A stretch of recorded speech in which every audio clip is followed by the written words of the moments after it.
சென்னையில் மழை பெஞ்சால் மட்டும் மொத்த தமிழ்நாடு சென்னையை மட்டும்தான் உத்து பார்க்கணும், வேறு எந்த வேலையும் பார்த்துடக்கூடாது.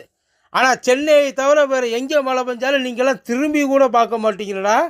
இப்போ இந்த திருநெல்வேலி, தூத்துக்குடி, கன்னியாகுமரி இதெல்லாம் வேண்டாத பிள்ளையா இல்லை தீண்டாத பிள்ளையா இல்லை அனாத பிள்ளையா? கிட்டத்தட்ட அது அனாத பிள்ளை மாதிரி தான் கிடக்கு. ஒரு பையன் சீண்டி பார்க்கலையே, எனக்கெல்லாம் சொல்லிட்டு அவன் வேலையை பார்த்து திரியிறான். எப்பயுமே என்ன ஆகும், இந்த சேட்டலைட் டிவி தான் கண்டுக்காது எதையும், காட்டாது எதையும். ஆனால் இப்போ இந்த சேட்டலைட் டிவி மாங்குன்னு காட்டுது. ஒரு பையன் இந்த யூடியூப்பில் அதை பற்றி பேசலப்பா. சென்னையில் மழை பெஞ்சு 1 மணி நேரத்தில் ஆளுக்கு வீடியோ போட்டாங்க. இங்கே ஒரு நாள் பூரா மழை பெஞ்சு கிடக்கு. அவன் எங்கே போகிறது திக்கு தசை தெரியாமல் முழிச்சிட்டு கிடக்கிறான். ஆனால் அதை பற்றி எவனுக்கு எந்த கவலையும் கிடையாது. அதை பற்றி கொஞ்சம் கூட யோசிக்கிறது இல்லை.